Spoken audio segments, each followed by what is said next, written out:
Hey everybody, welcome to another episode of Idiots of the Round Table. I don't even think did we introduce ourselves on the non-spoiler? I don't think we did. They know who we are by now. Yeah. I'm Chuckles the Clown, and he's the Bearded Bear. Back again. When you sent me that thing about the whole bearded bear, you know there's two explanations of what a bear is. That's very true. So we have to clarify. We're talking about the animal in the woods bear and not the animal in the bar. Sheets. Yeah, bear. So we want to welcome you back for our spoiler version of Daddy's Home 2. And hopefully you, at this point, have already seen our non-spoiler and the actual movie. And now we're going to get into really what we liked and didn't like and spoil the whole thing. So, boom. All that fun stuff. I guess we got to start off with our sponsors. And so we want to first, shout out to Ollie's Pizza. We got the big pizzas there in the back. We'll have to dig into those tomorrow. But amazing pizza. So good. If you're anywhere in the Edmonton area, please, please, please go check them out. They're in Fort Saskatchewan, and their pizzas are amazing. The meat lovers with the stuffed crust, we can get bacon in there, crazy, or pepperoni, whatever you want. So, so good. Yeah, no, it's incredible. And just go. Just go. Yeah. We can't say anything more than that. Then we got the Canadian Brew House. Of course, they're all over Canada. Make sure you come out and check out the one you say like here in Fort Saskatchewan, but anyone's great. All the different beers they have on tap, all the appetizers, the wings, the burgers, TVs everywhere. If you want to see the game, if you want to hang out with the guys and talk about whatever movie and the side boob from the movie, all that's the shower scene, as you put it. You can talk about that too. And just a great place to hang out. It's amazing. So it's you can go sit down, have a beer, have some wings, watch the game, hang out with your buddies, talk, do whatever, and you have a great time. I don't know what more people. Well, maybe strippers, but that's a different kind of. All right. So let's break into this one. What did you like about Daddy's Home 2? Well, the actors. The actors were the big one? It's seen Mel Gibson on a comedy show. Mm-hmm. And I know he's done a lot of crazy stuff and whatever. Just forgive him. You know what he served is whatever. He's funny. Like, he's a funny guy. Will Ferrell, he's a funny guy. Mark is funny, but straight man funny, which is what they needed. They needed that crazy, goofy guy and the straight guy. And then all of a sudden the granddads come in, and one's this crazy guy, and one's like the hard-nosed, old-school granddad. And then you got John Cena. Yeah, I don't understand that whole thing. But John Cena comes in, and he seems to be kind of a pussy. Like, I don't know. He's kind of big and he's tough, but push comes to shove, he did nothing. And then, teared up, sang a bit. To be fair, soon he's going to be voice acting for a bull. So, Yeah. Yeah. I'm going to go where the money pays me the most, and I don't give a shit about basically anything else. and that's fine. That's all the power to you. But the movie could have been done without him, and I don't think it would have missed a beat. Oh no!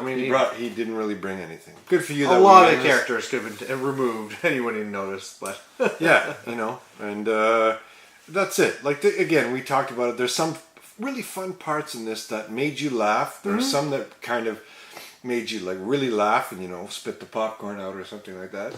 And then there were some that just complete misses. And it's just that, or the learning, teaching moments. I think we talked about in the non-spoiler one. Yeah. Where it's just like, you know what, we didn't come to a movie to watch this. We just want to be zany and crazy, and what trouble can they get into? Here's the part that I don't like. Sure. A lot of stuff that you see in the trailer are pretty much the major scenes that are in this movie. As is a standard now for most movies. Yeah. So, this movie does have a few surprises. They're good. but you got to stop giving away the cow, like, and all that. It just seems to me like whoever does the trailers or marketing, they go, oh, well, we have to make sure that people are really interested in this and really want to go. Well, I get all the trailers and all the behind the scenes stuff sent to me, and it's just, I know the movie. Like, I know the movie. And it's just maybe I'm jaded, but you see some of them too. And well, I think this is one too where, like we said in the non-spoiler, where you know it's going to be kind of a mix of Meet the Fockers and Christmas Vacation. So, yeah. like, you're not walking into this and you're going to be a big twist in the plot, right? You know it's going to be family drama, and you know it's going to be eventually they're going to, you know, come together and make up, and there's a revelation, but everything's fine. We end up loving each other. And so when you already know, like, okay, that's the plot, and then you see it in the trailers, well, okay, if I've seen the jokes and I know the plot because I'm not stupid. Yeah. You see him cut down the cell phone tower, that's there. You see him going down the hill trying to chase the baby, that's there. You see him with the girl and then telling him he's in the friend zone, that's there. You see the snowball fight, okay, that's there. The only thing that they really didn't show would be that the little boy kisses his sister for his first kiss, which has got a lot, I'm sure maybe a lot of people in our area in Alberta have no problem with that. But, hey, come on, you know who you are. And there's a boy in the line too. And then the boy in the line, yeah, who like pops his head out and you're like, I was hoping it was going to be the old guy by himself. That's like, how you doing? Like, you know, that would have been, I know, crossing lots of lines, but it would just been like, let's get stuck in the popsicles and melting. The power's out, boys. See, I bring it right to the precipice. Oh, and I just jumped right over. Yeah, that's it.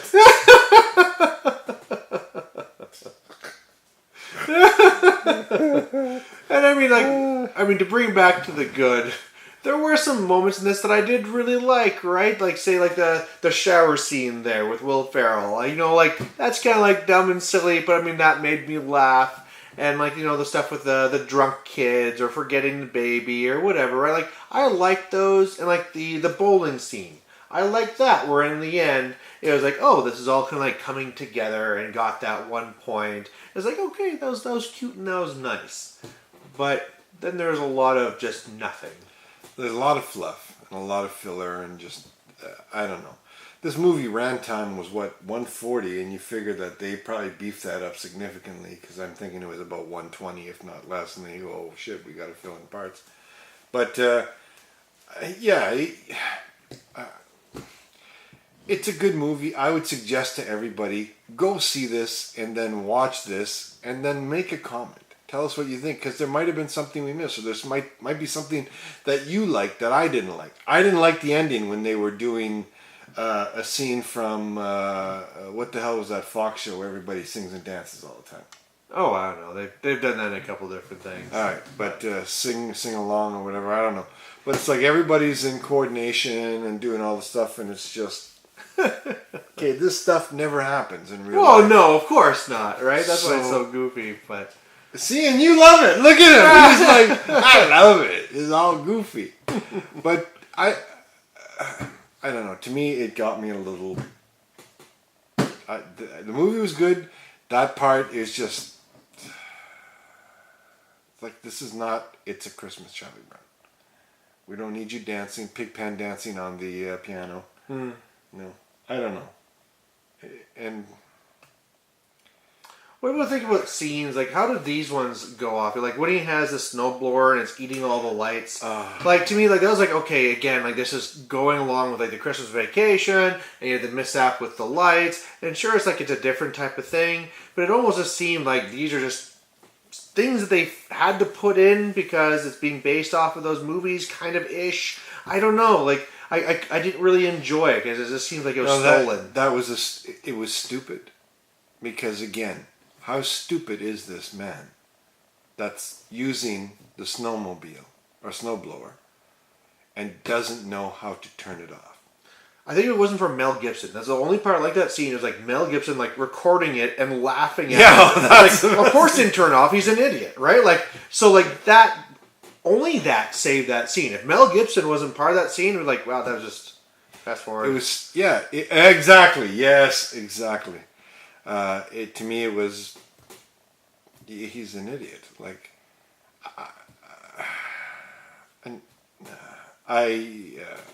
but these are people you want to distance yourself from in real life. Like when they do this kind of horrible shit, you're like, dude, you're gonna get my kids killed. They're gonna like knife fight each other or something. Wait a second. Yeah. How about like another one I didn't think made any sense is when he went and remember the one luggage piece wasn't fitting in, so he's kind of like tossed it, and I thought like, oh, that must be the dad's. That's why he's doing that. But when it turned out to be Will Ferrell's, it's like, well, you must have known, So like, why would you be kind of like? There's no room in the other. There's no room in the other vehicle? Something. Like if he was throwing the father's bag, okay, I get it. And then then all of a sudden the father has to dress up in the girly thing or whatever. But when it was Will Ferrell, it's like, well, okay, I don't think that really it would have been good for the father to see like, Mel Gibson in something like one of the older guys or say his other dad's his pajamas. Yeah. That would be funny because Mel Gibson played the slow burn the whole time. Just and it's just to put him more in that situation. It was quite comical. He played the good role, but I'm just trying to think of what part really stood out for me as good, and that ending. Why did you like that ending so much? So as much as I didn't like some of like the character building that they did in this movie, I just thought that was just a really nice to pull it together. I mean, Will Ferrell and John Lithgow just nailed that scene, and it just the part where this whole movie is supposed to be about the fathers eventually making up, and this was to me like the perfect way of doing it. And like you see like John Cena, like they're tearing up and he joins in. Maybe I'm weird where I love the darkness of like how Mel Gibson is trying to tear them apart, and then I like these sweet little scenes as well. So to me, this movie, as I said before in the non-spoiler, I was giving it a 4. And I was like, this movie is awful. It has its odd time that I like it. And then all of a sudden, like it seemed like this one scene encompassed exactly what this movie was supposed to be. So, I liked it. I didn't. I thought it was corny. Yeah, and I mean, everyone has their own comedy style that they like. So, I mean, everyone's going to hit different things they like or don't. And this is where, that is what raised you. And that's what lowered me. I'm sure there's people out there who love the decoration scene, right? With the snowblower. They're like, oh, that was hilarious. For us, it's like, no, that was awful. Yeah, it's just... And maybe that they were shooting for, right? Maybe that's why it has such a range of comedy in this movie. And they're just hoping like, okay, if you like the simple stuff, okay, Will Ferrell will be hit in the face with this here. And if you like something darker, Mel Gibson will do this here. So maybe that was their strategy. I don't know. Pick a lane. Pick a lane and stick with it. There's no, what the thing that I'm finding too, and I'm hoping that they're going to break out of this. There are no good comedy movies coming out that really truly make you laugh the whole way through. Like when you watch, like if we go to say National Lampoon's Vegas Vacation, or even, oh my God, like Tommy Boy. Do you remember Tommy Boy? Oh yeah. Tommy Boy, man, I know the movie, like good side and out, and I still laugh my head off at certain parts. Like, and there's none. I don't think that this movie has the replayability factor that you would laugh at the same stuff. No.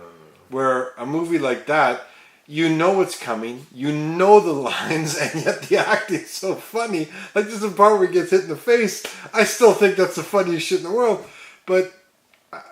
They're not making movies like that anymore. There's no more risks. It's just let's throw everything in somebody's going to like something.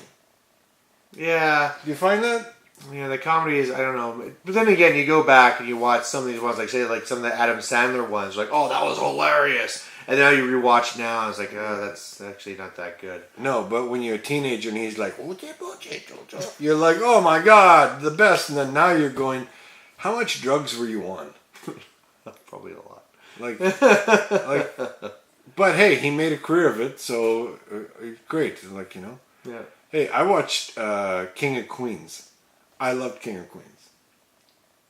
Okay? Kevin has his own show. Guess who got killed off and now is his wife, I guess you could say. The old one. Yeah.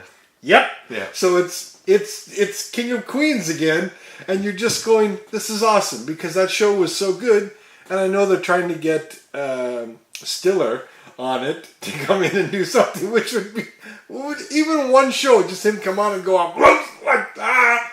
I would do it, but all right, I'm gonna try and pull you back. We're gonna pull back. It's just I would like to see a comedy movie or any kind of comedy movie that takes a risk and actually sticks to one form of comedy. I think the last one I really laughed all the way through. Sorry to interrupt you, but Tropic Thunder. Oh my God! I Yes, think that's the last one I can think of that it was like all the way through. I'm laughing and loving it. Yeah, let me drink the gravy. Like stuff like that you're just not expecting is funny. It was just funny, and when he's got the head and he's like talking, and they're just like it. That I'll agree with you. Probably one of the funniest one, and then even before that, the one that I was killing myself and almost crying in the theater, Team America. Okay, yeah. You know, just at the beginning when it was really horrible. You're like, because, again, we hear shit and it's all on the internet. They gave them a ton of money to make a movie and they're like, hey, it's going to be puppets.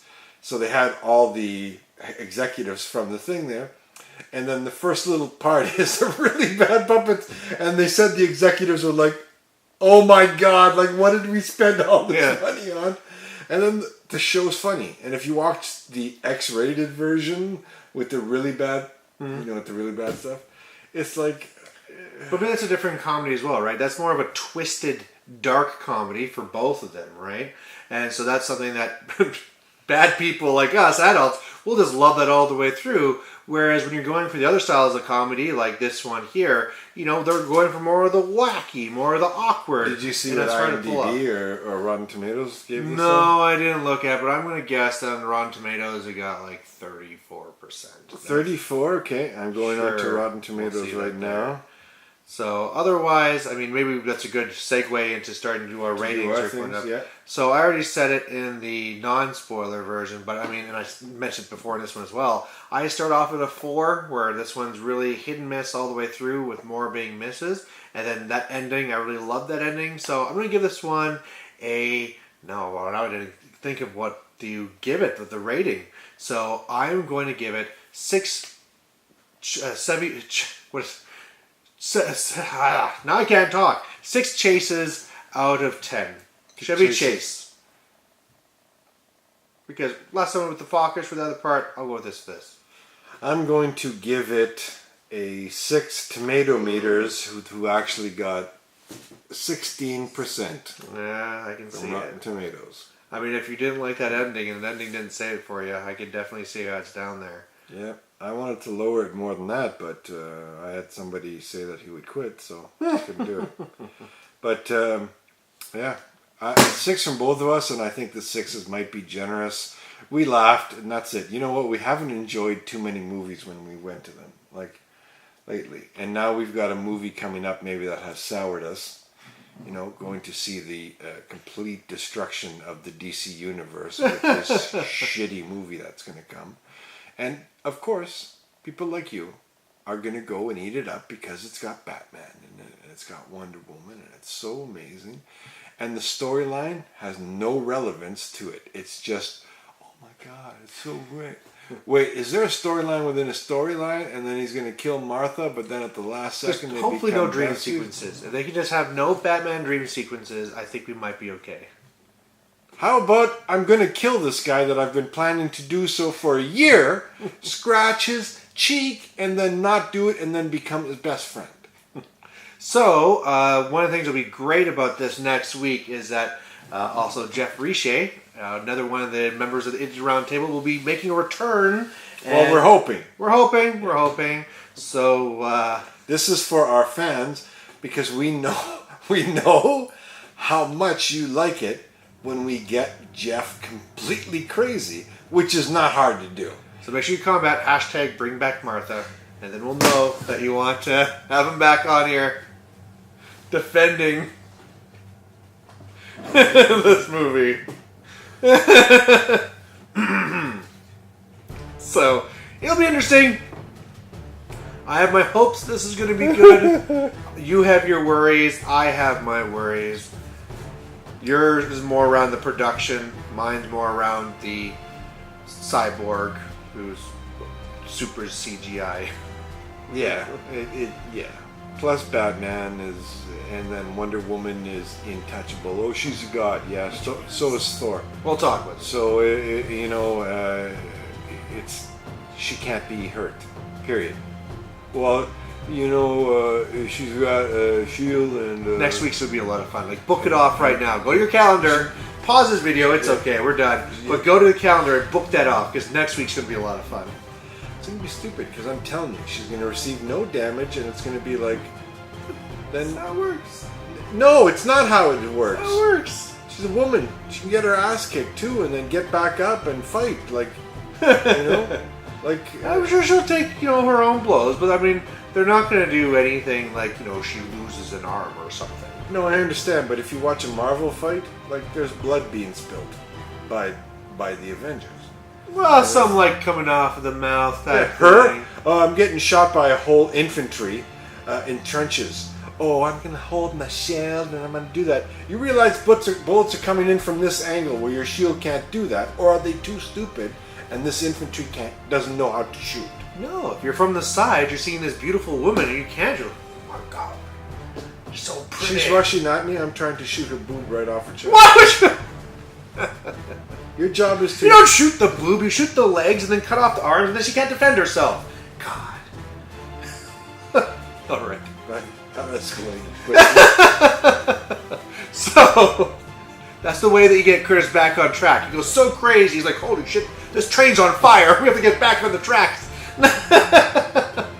So, make sure you come back, listen to that. It's going to be amazing. Let us know how you think that movie's going to be. Let us know how you think this movie was. And otherwise, thanks to for our watching. fans at our Coco, yes, we're two chubby and kind of old guys, but we will go see Coco to see it.